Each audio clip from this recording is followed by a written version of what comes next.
Tęsiam efektų priskyrimą ir dabar pabandom kitos rūšies efektus, kurie vadinasi diskretiniai. Diskretinis reiškia nulis arba vienetas, yra, nėra, true, false ir taip toliau. Tai yra dvi stabilios būsenos. Tai pabandom nueiti į burtininko kepurę, čia kairiai pusėje wizards, ir pasiimti buttons. Va čia yra visokių mygtukų.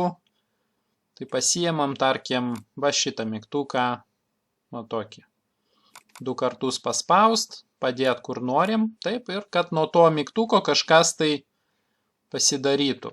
Tai vienas dalykas, kokį nors galim apskritimą paimti, o kitas vėlgi nueiti į tą kepurę ir pasiimti lights, lemputės. Lights, vėl pasirenkam kokią nors lemputę, ok. Taip, dabar reiktų vėl priskirti kintamąjį tag name šitam mygtukui, o po to su efektu priskirti objektui. Tai tarkim bandom priskirti vardą mig, mygtukas. Čia aš parašysiu, kad jūs matytumėt. Čia bus mig, taip, o čia objektai. Tai einam pažymėti mygtuką, 2 kartus paspausti ir įrašyti kintamai mig. Čia label, tai yra užrašas, kas bus ant mygtuko. Taip, toliau, ką mes matom, yra mygtukas turi tokį langelį, tai galim pasirinkti spalvą. Aš sakyčiau false išjungtas, jeigu jisai būna pilkas, kaip tarsi kokia lemputė, o jeigu įjungtas, tai tegu šviečia. Čia galima action pasirinkti, kaip veikia tas mygtukas. Jisai gali būti toggle. Toggle tai yra vieną kartą paspaudus įsijungia, kitą kartą paspaudus išsijungia. Gali būti set, tai yra paspaudus, vieną kartą jisai persijungia į true būseną, on, įjungtas ir taip ir lieka. Gali būti reset, reiškia paspaudus, jisai į nulį persijungia ir lieka. Gali būti reverse, direkt šito nenaudosim. Taip. Ok, tai dabar turėsim priskirti naują kintamąjį, mig. Ok, meta define, apibrėžti, taip apibrėžti naują. Ir žiūrim, tikrinam, žiūrėkite, mig kintamasis mūsų ir va čia tipas būtinai pasitikrinkite visada.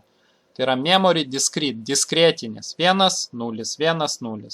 Tada save ir close, uždaryt. Taip, turim mig priskirtą. Dabar, kad nuo to mig įsijungtų lemputę, reiktų ką padaryti? Reikia priskirti lemputę į kažką tai.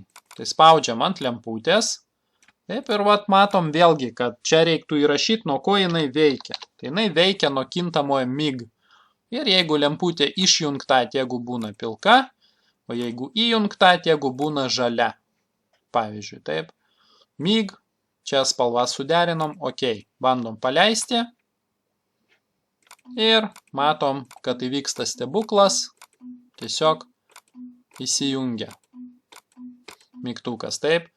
Čia nieko mandro, kaip sakoma, nėra. Čia viskas aišku. Galima padaryti blinką, kad mirksėtų, vat greitis, fast ir mirksėti, jeigu čia galima įrašyti sąlygą visą, bet dabar apsiribokime nuo kintamojo, kad mirksėtų ir pasižiūrim, kas bus.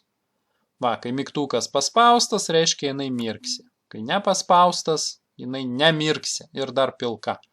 Tokie kaip du efektai tokie šitai lemputei. Ok, toliau, ką galim dabar priskirti šitam apskritimui? Keičiam, tarkim, jo spalvą, va šitaip, ne? Ir norim, kai mygtukas paspaustas, pavyzdžiui, kad jisai pakeistų spalvą. Tai jis dabar baltas, paspaudžiu, noriu, kad jisai raudonas pasidarytų. Vat, sugalvoju savo užduotį, taip? Tai 2 kartus reikia paspausti ant apskritimo. Ir žiūrim efektą, žiūrėkite. Yra line color, ne linijos. Bet mums linijos spalva nerūpi. Mes norim užpildymo spalvą. Tai bus fill color discrete.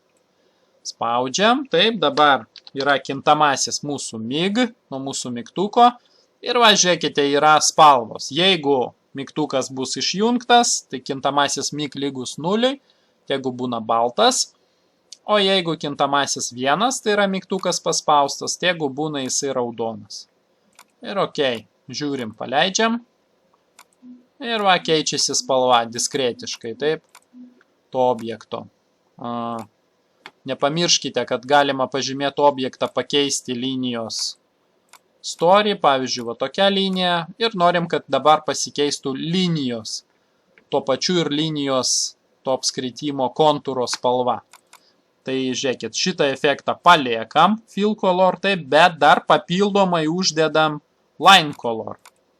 Vėlgi nuo mygtuko. Ir tegu būna, kai mygtukas išjungtas, reiškia tas pavadėlis yra juodas, o kai įsijungia, tegu jisai ten žalias būna, nesvarbu. Ok, paleidžiam.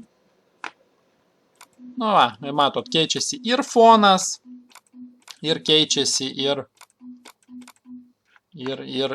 to pavadėlio kontūro spalva. Tai va, kokie dar efektai galimi?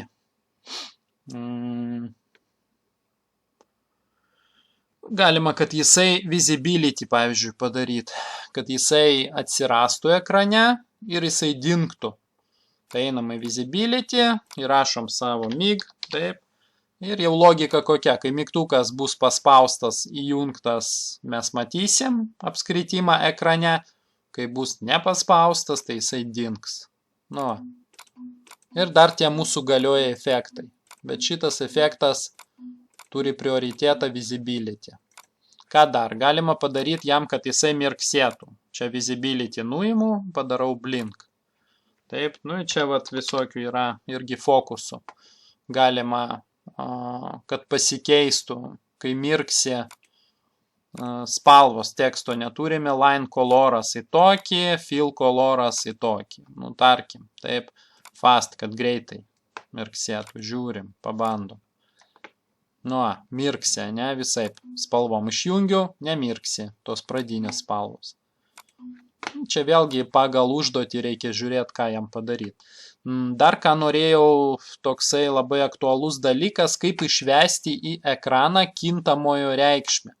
Vat, pavyzdžiui, yra mygtukas, tai čia 1,0 čia paprasta, mes matom, bet būtų koks slideris, tai norėtųsi pamatyti procentus, pavyzdžiui. Tai vat dabar mygtukui, kaip galima, žiūrėkite, pasiimti tekstą ir iš klaviatūros surinkti grotelės, bet čia pas mane tokie Windowsai, kad, nu gerai, pabandom tada suvesti nulius, 3 nulius. Ir vat aš čia noriu, kad man atvaizduotų kintamojo mig reikšmę. Tai dabar žiūrėkit, ką aš darau su tais nuliais. Aš paspaudžiu ant tų nulių ir einu value display efektas va čia. Pas mane diskretinis, taip? Tai aš value display discrete. Ir kad parodytų mig kintamojo reikšmę. Aš įrašau expression mig, ok. Ai, nu čia dar, čia jisai kaip pranešimą tokį, tai tada on tegu būna 1, o jeigu off, tai tegu būna 0. Pažiūrėsim, kas bus. Paleidžiam. Nu va. Nu čia tarsi toks tekstinis pranešimas gavosi, kadangi diskretinis. O galima išvesti grinai reikšmę. Ne ten, kur mes patys surašėm, nes čia vietoj, kai jungta ir išjungta, galima išvesti pranešimą. Tai yra, pavyzdžiui, paspaustas. Čia toks žaidimas, nepaspaustas.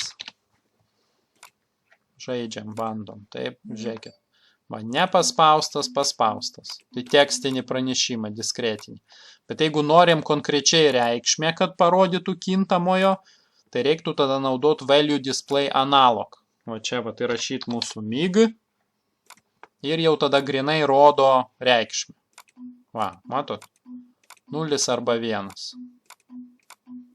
Jau grinai rodo reikšmę šito. O jeigu mes grįžtume prie sliderio ir norim išvesti, kaip pas mus čia veikia, reikia uždaryti tą langą, šitą, trečią close padaryti, įjungti antrą, tai pasižiūrim, kaip čia pas mus veikia. Na, tarkim, va tas procentas, ne? ir galim išvesti mūsų x reikšmę. Kiek x pas mus keičiasi nuo slaiderio, tai galim išvesti. Tai imam groteles, parašom čia 3 nulius, galima 1 nulį, 2 pagal poreikį. Aš padidinu, kad geriau matytųsi. Ir čia išvedam x reikšmę. Taip, tai einam ant to teksto paspaudžiam su kairiu klavišu pelės ir einam į Value Display Analog ir parodom x. Pas mus yra x.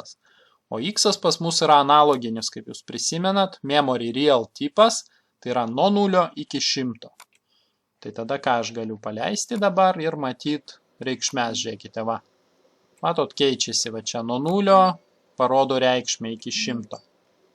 Tai tokiu būdu, reiškia, mes matom, kaip kas vyksta. Tai va, maždaug taip yra su efektais. Čia yra efektų pagrindai. Dabar apžvalga. Efektų pagrindai, tekstas, analoginiai, kintamieji, diskretiniai kintamieji ir efektai jūs matėt, kokie čia yra. Ten dar yra visokių efektų, bet kol kas apsiribokime šitais.